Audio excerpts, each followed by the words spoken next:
church or an organization that wants to worship like it's 1776, we can go there and meet with them as well. Well, let's be reminded, since we're like this, our halfway number 7, we've done 6 services already, starting back in September, and we're reminded of God, country, and family.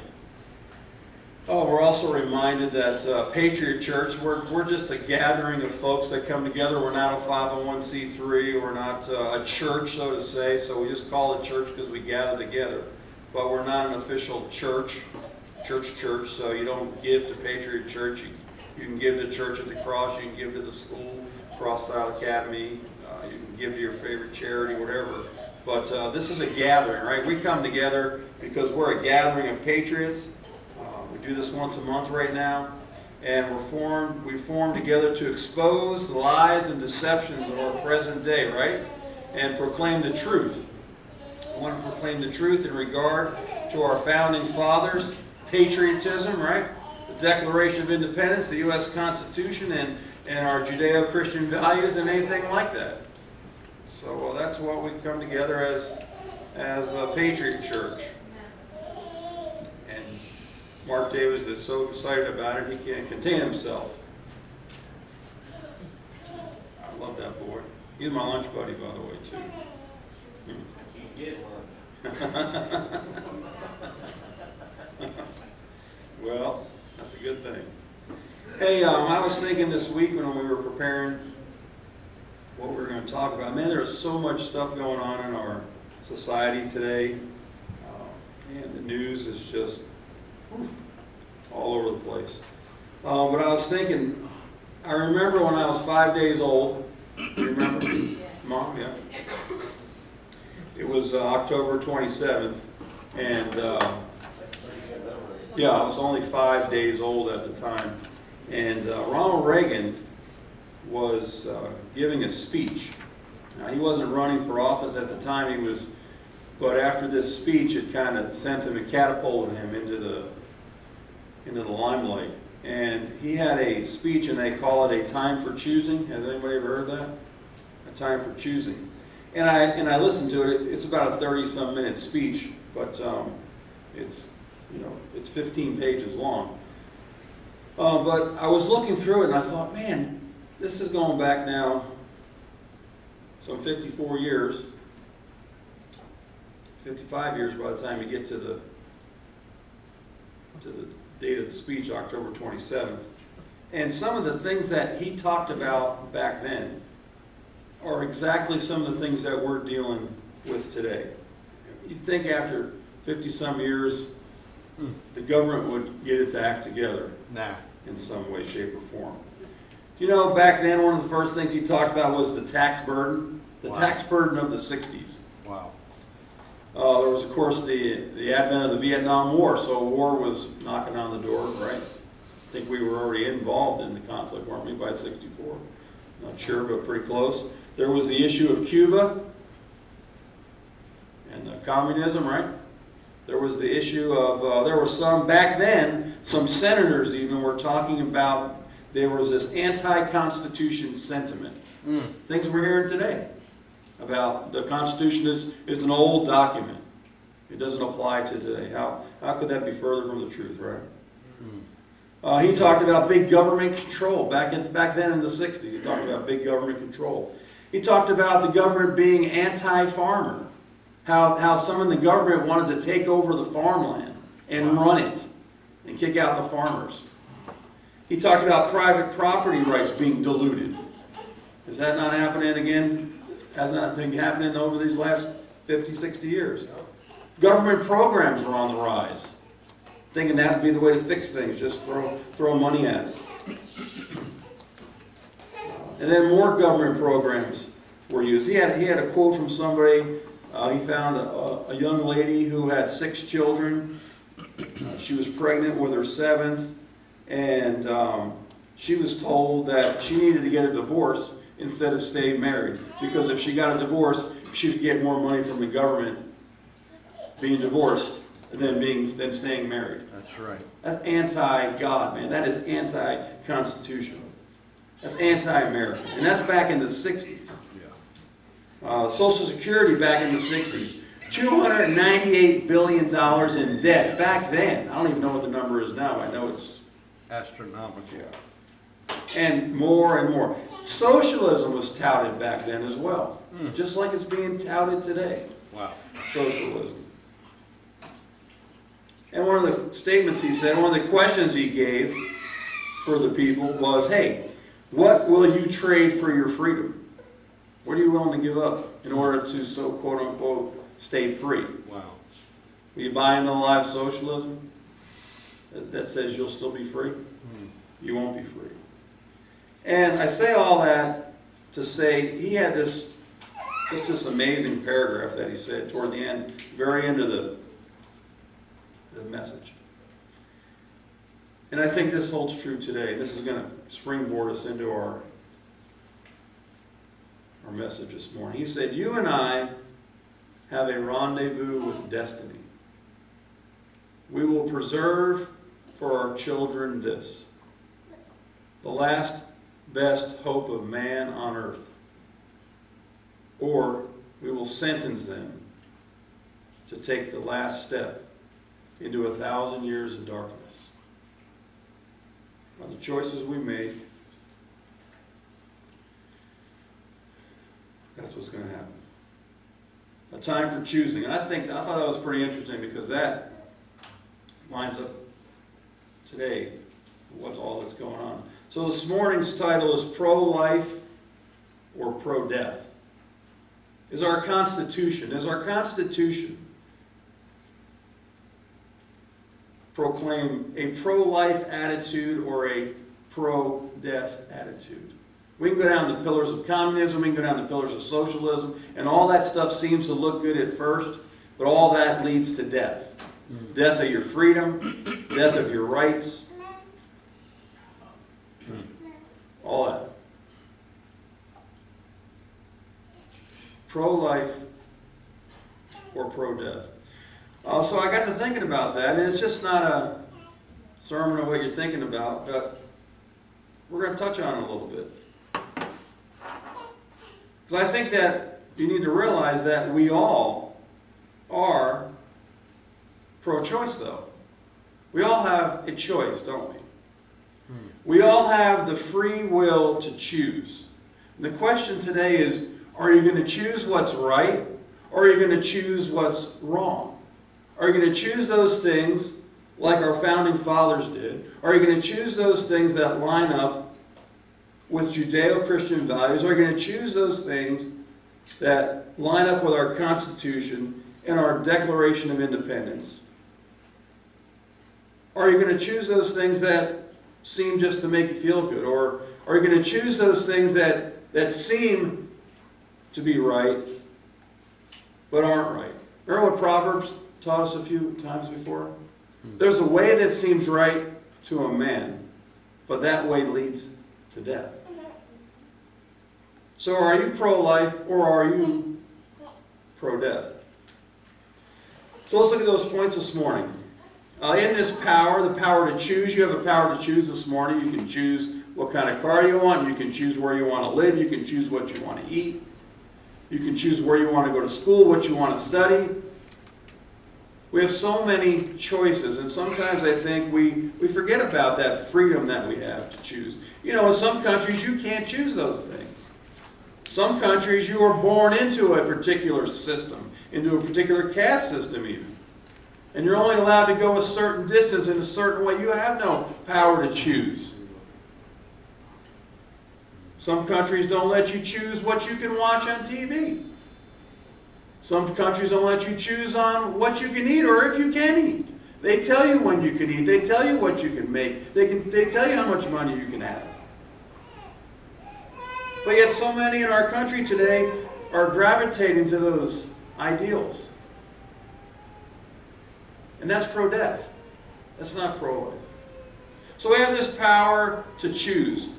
Old Noah Webster in his 1828 dictionary said this, that choose, the power to choose to pick out, to select, to take by way of preference, to make a choice, to take in preference, to prefer, to follow, to elect for eternal happiness, to predestinate to life, to elect or designate to office, to prefer. Now I love this one here. Put it in bold type. To have the power of choice.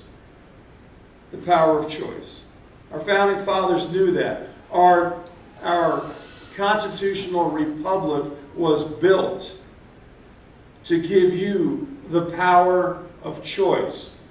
Some of our founding fathers left England because the government in England told them what? This is your church. You will be a part of the Church of England. You have no choice. But in America, you have that choice. Sometimes it doesn't seem like it. Sometimes it doesn't sound like it. That's why we need to continue to fight the good fight. The power of choice. Proverbs 1:29 tells us, because they hated knowledge and did not choose the fear of the Lord. Proverbs 3:31 says, do not envy the oppressor and choose none of his ways. Those ways, we said, lead to death. Proverbs 12:26, the righteous should choose his friends carefully, for the way of the wicked leads them astray. Wow. Joshua 24:15 cries out, and if it seems evil to you to serve the Lord, choose for yourselves this day whom you will serve. That was one of the first memory verses we taught the kids they would say each night. Choose for yourselves this day whom you will serve. Are you going to choose to serve those that are pro-life or choose to serve those things that are pro-death? In that word choose, in Joshua's verse, for you guys who like the Strong's number, 977 in the Old Testament, Bahar, or Bachar, choose, to take a keen look at. Think about this idea to choose. If you're going to choose something, you need to what? Take a keen look at it. To prove it, to choose. It denotes a choice which is based on a thorough examination of the situation and not an arbitrary whim. I love that. Wow. This idea of choice. Do we choose things? Do we choose who we will serve? Do we choose those things that are right for our family based on a thorough examination of the situation? Or do we choose things on an arbitrary whim? Well, hey, feels good, it's good for me, I choose that. Hey, I like the color, I just choose that. Of course, the engine doesn't work, but I like the color. Wow. That arbitrary whim. Hey, raspberries or cherry pie? Choose. Thorough examination of the label tells me I shouldn't be eating those cherry pies. My wife said amen. Deuteronomy 30:19 says this, I call heaven and earth as witnesses today against you, that I've set before you life and death, blessing and cursing. Therefore, by choose life, that both you and your descendants may live. God speaking that to Moses, huh? Set before you life and death. Pro-life, pro-death. Blessing, pro-life. Cursing, pro-death. Choose life, God says. Choose life, that both you and your descendants may live. So there's this power to choose. Remember, we're all really pro-choice, aren't we? Yeah. We have this power to choose. Am I going to choose what's right? Am I going to choose what's wrong? Next thing is this predicate to choose. This predicate to choose. Predicate is like a purpose, or what else could we say predicate is? Predicate, like the reason, the what? subject, predicate. That's subject and predicate. You're in your teaching mode. Not predicate like English predicate, but this predicate to choose. Predicates like this purpose or this declaration, like for instance, the Declaration of Independence. What's the purpose? The purpose of the Declaration of Independence. Declaration of Independence, or these principles set forth. The Declaration of Independence would be, in business terms, it would be like our Articles of Incorporation. We learned that in our study, our Constitution study. It tells who we are and what we're about. That's the Declaration of Independence. And we want to read that, don't we? We want to study that thing. We want to look at that. And in that, I copied off a few lines for you of the Declaration. And there's, of course, you got these pocket ones all around that you can take with you. What's the Declaration of Independence say about pro-life or pro-death? Well, it says this in the second paragraph. It says, "We hold these truths to be self-evident, that all men are created equal, that they are endowed by their Creator with certain unalienable rights, that among these are life, liberty, and the pursuit of happiness, that to secure these rights, governments are instituted among men, deriving their just powers from the consent of the governed." Sounds just like we were talking about in our pledge this morning. Our Americans' Creed talks about the consent of the governed. You know those folks that you elect and place in the office? They're not our leaders. That's right. They're supposed to be our voice. Our servants. They're servants, that's right. So we hold these truths to be self-evident. There's 4 essential principles in the Constitution, and in particular with this paragraph here. The first one is these self-evident truths. What are those? Well, self-evident truths are the undeniable fact that moral absolutes exist. That's right. Moral absolutes exist. That's right. Why was our Constitution written? And our Declaration written? Well, what do we have on one of our banners over there? Our Constitution was made for a moral and religious people. Amen. So if we no longer are a moral and religious people, guess what's going to happen? No one's going to follow the Constitution. So that's part of the risk that the Founding Fathers took in order to instill us with this freedom. That we'd have to continue to be a moral and religious people. And that's what self-evident truths are. They believe, that the undeniable fact is that moral absolutes exist. Now, in our day and age, moral absolutes seem to be crumbling away. We can fight against that. The second part of this essential principles is that they are endowed by our Creator. Our unalienable right to individual freedom comes from God. From God and God alone. These rights that we have, they come from God. These rights of life, liberty, and the pursuit of happiness. God is the giver of life. The consent of the governed.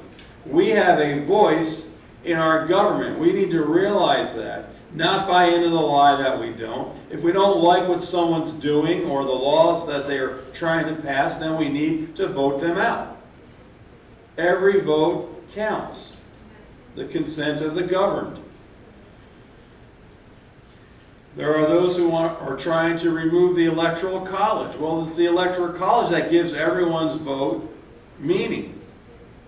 If we go to a pure democracy, what did the Founding Fathers say the pure democracy was? They called it a mobocracy. Bad.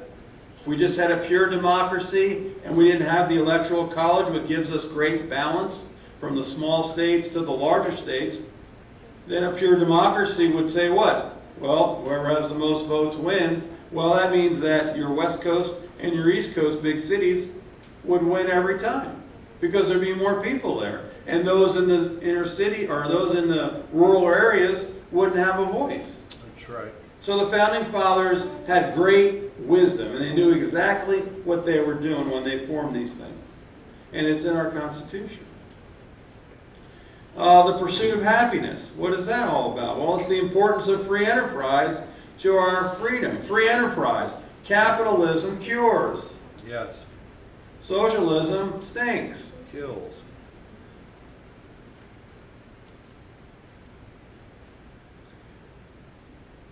You guys know who George Washington was, right?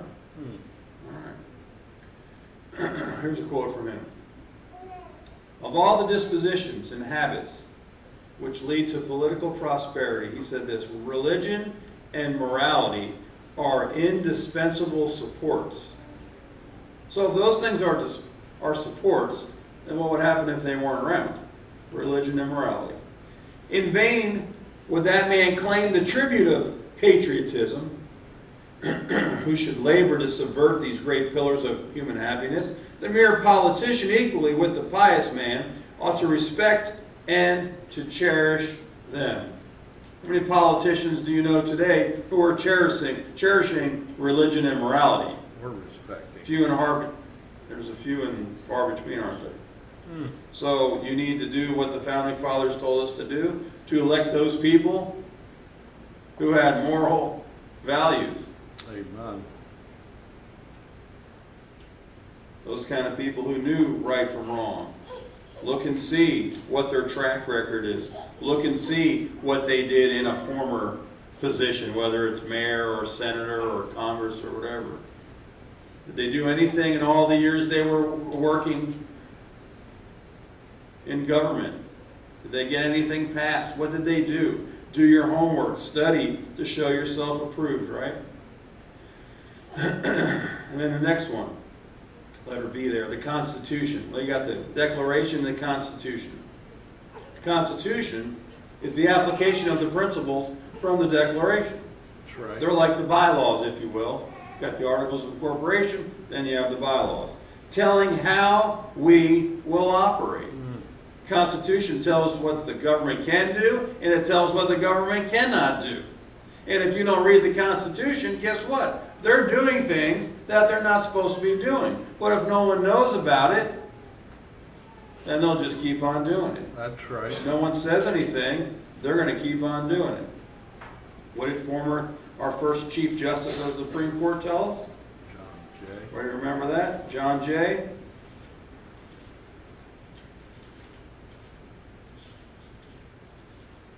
Remember his quote? Anybody?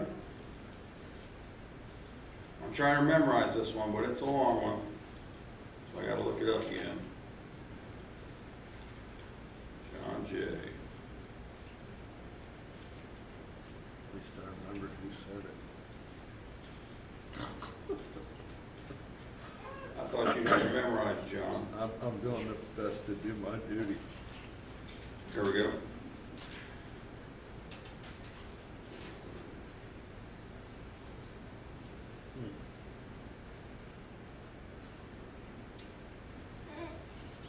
Talked about reading the Constitution and studying the Constitution and teaching the Constitution And asserting. and knowing and defending, knowing so that you can discern what's going on and defend the Constitution. That way you can assert the Constitution. Remember that? Yes. To read and study the Constitution of his country. Every member of the state ought to diligently do that, he said. And to teach the rising generation to be free. Nice. By knowing their rights, they will sooner perceive when they are violated and be the better prepared to defend and assert them. This is why it's so important for us to be able to do that. The Constitution. So here's the beginning part of the Constitution. We, the people of the United States, in order to form a more perfect union, establish justice, ensure domestic tranquility, provide for the common defense, promote the general welfare, and secure the blessings of liberty to ourselves and our posterity, to do ordain and establish this Constitution for the United States of America. Does that sound like it's pro-life? Does that sound like it's pro-death? Posterity. What's posterity? Well, that tells us a whole lot. Posterity are our descendants, our children, our children's children. Posterity. Blessings of liberty to ourselves, not just ourselves, but to those coming generations. The reason why we're fighting this good fight is not just for ourselves, but it's for our kids. It's for our grandkids. We cannot allow big government to continue to grow. We've got to bring it under submission. We cannot leave our kids with all this astronomical debt. That's right. So many things we can list off. All these things are pro-death. But we have to come against that so that we can see this pro-life. Samuel Adams, father of the American Revolution,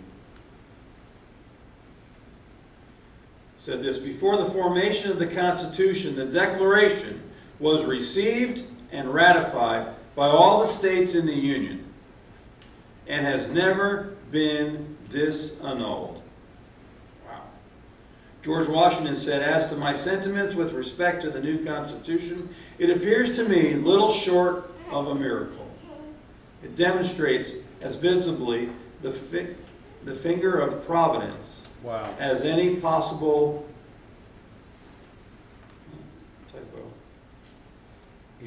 event in the course of human affairs can ever designate. My computer was shutting off every 5 minutes last time I was taking this out. And the Constitution defines what the federal government can do, and it also defines in the Bill of Rights what the government cannot do. Who knows what the Bill of Rights are?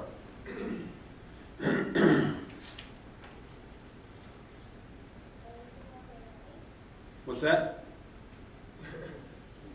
Oh.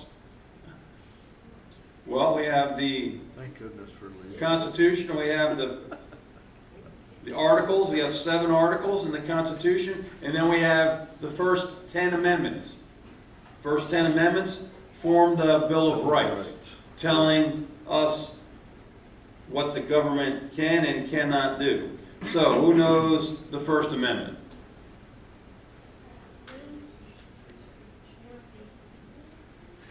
Allowed to assemble together.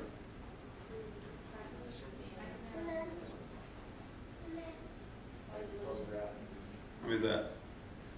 Did you get all of them? Oh, there's one more. The one that's hardest to remember. Petition. Petition. Petition. So, Congress shall make no law respecting an establishment of religion, or prohibiting the free exercise thereof, or abridging the freedom of speech, or of the press, or the right of people to peaceably to assemble and to petition the government for a redress of grievances. Freedom of religion, freedom of speech, freedom of the press, freedom to assemble, and freedom to petition. Nice. They say you now know, if you know those 5, you know more than what they say in this study. 85% of Congress? Of, yeah. Our leaders, servants, whatever they are. And then I heard something just last week. Somebody went to law school said, we never even had to read the Constitution, and I went to law school. Yeah. How can that possibly be?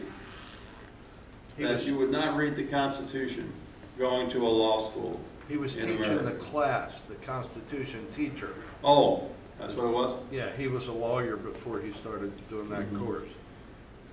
Wow. So, pro-life, pro-death.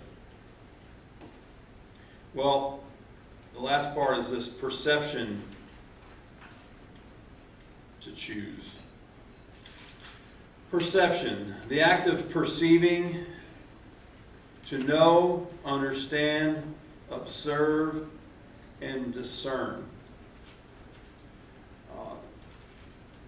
How do we leave this thought of pro-life and pro-death and not touch on this issue? We can't. So let's look at some thoughts about it, and then only you can make the choice whether you are truly a pro-life Constitution, Republic, or pro-death. Remember again what John Jay said, this idea of discerning, or this idea of perception, that we are to read and to study the Constitution of this country, and to teach the rising generation to be free, and by knowing their rights they will sooner perceive when they are violated, and be the better prepared to defend and assert. Perception, to choose. To choose. How do we know how to choose? How do we perceive this idea of choice? Well, first one, the dignity and sanctity of human life. Jeremiah 1:5 says this, before I formed you in the womb, I knew you. Before you were born, I sanctified you. I ordained you a prophet to the nations. Let me read you a little thought about the dignity of human life. Our founding fathers held to the biblical principle that human life is precious and created equal. In the Declaration of Independence, it is God, the Creator, who endowed every man, woman, and child with the right to life, liberty, and the pursuit of happiness. The signers called them self-evident truths. Each life has inherent dignity and matchless value, apparently from conception until death.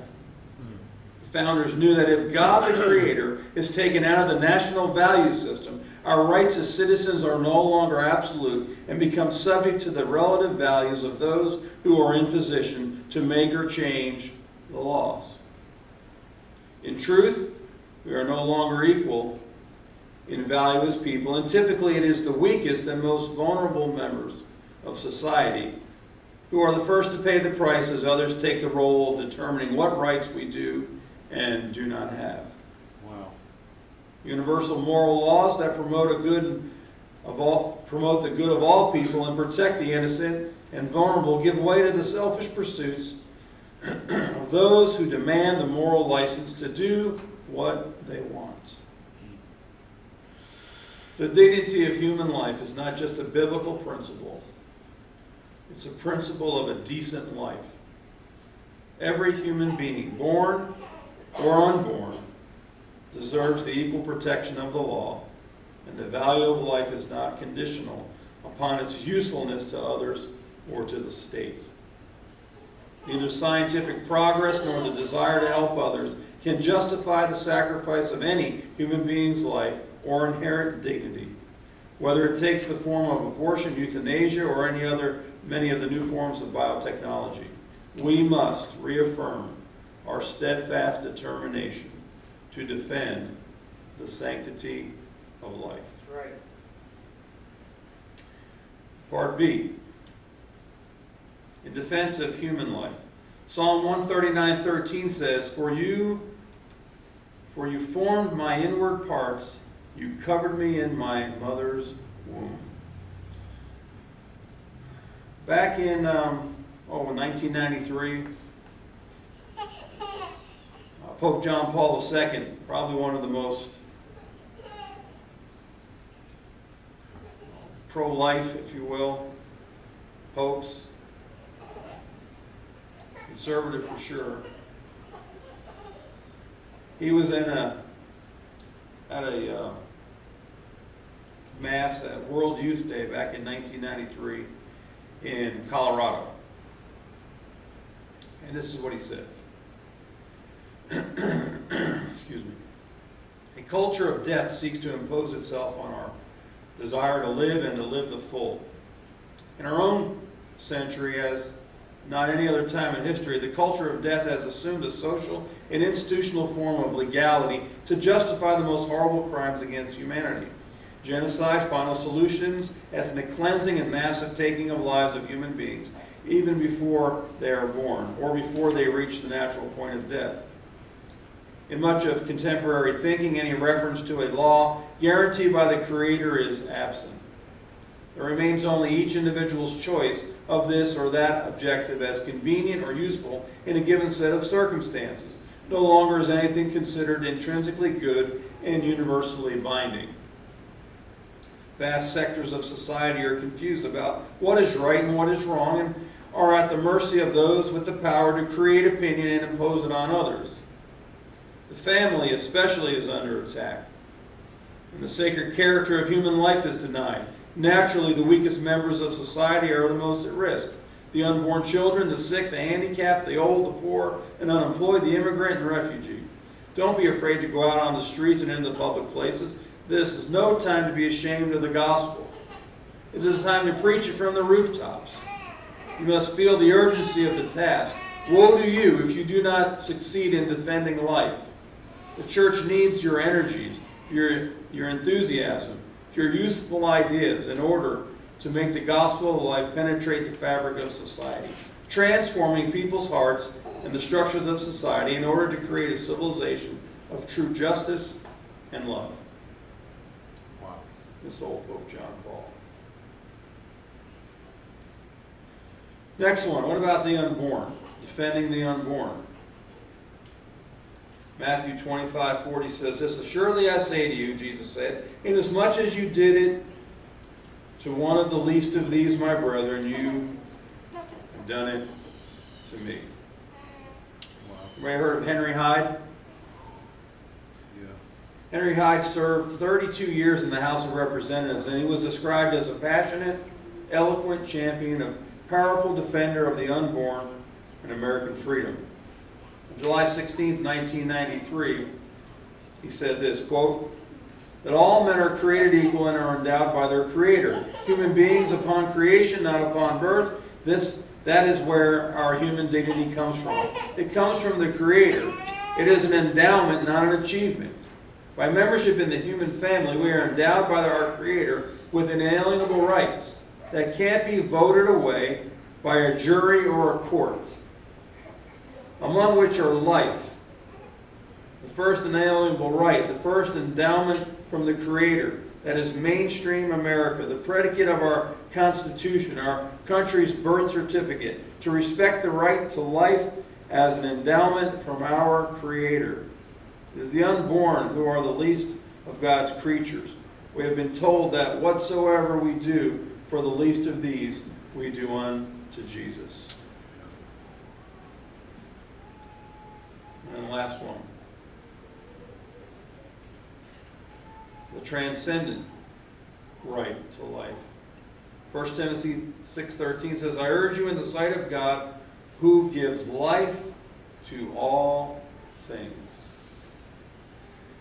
Ronald Reagan, the 40th President of the United States, stated this, quote, "Abraham Lincoln recognized we could not survive as a free land when some men could decide that others were not fit to be free and should therefore be slaves.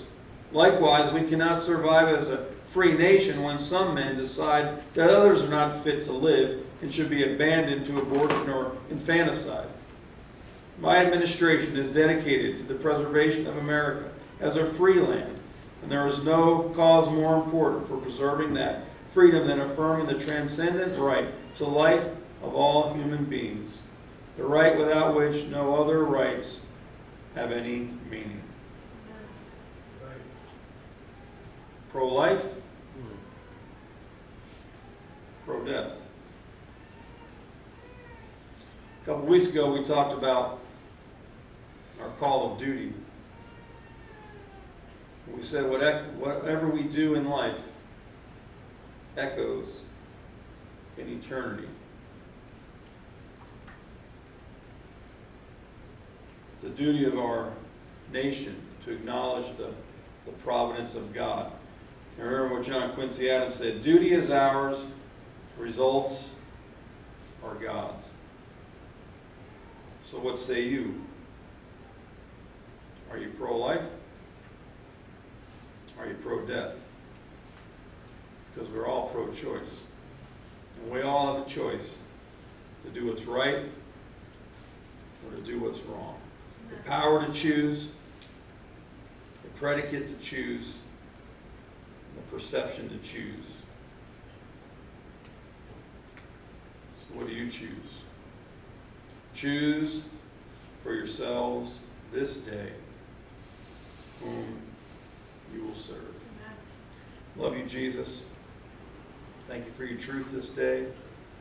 This Patriot Church Sunday, thank you for the opportunity we have to learn, to study the truth of your word, which so infiltrated our founding fathers, their hearts and their minds, so infiltrated their writings, those quotes we continue to look at and study and read, our Constitution, our Declaration, all of that founding truth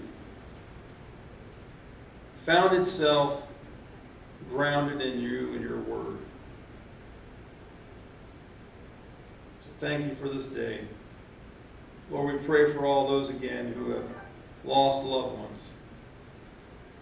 We pray, Lord God, that you would bless, and we know you are already blessing those who have gone on to be with you, those great heroes, defenders of the faith, defenders of our Declaration, our Constitution, defenders of the greatest country in the world, called America.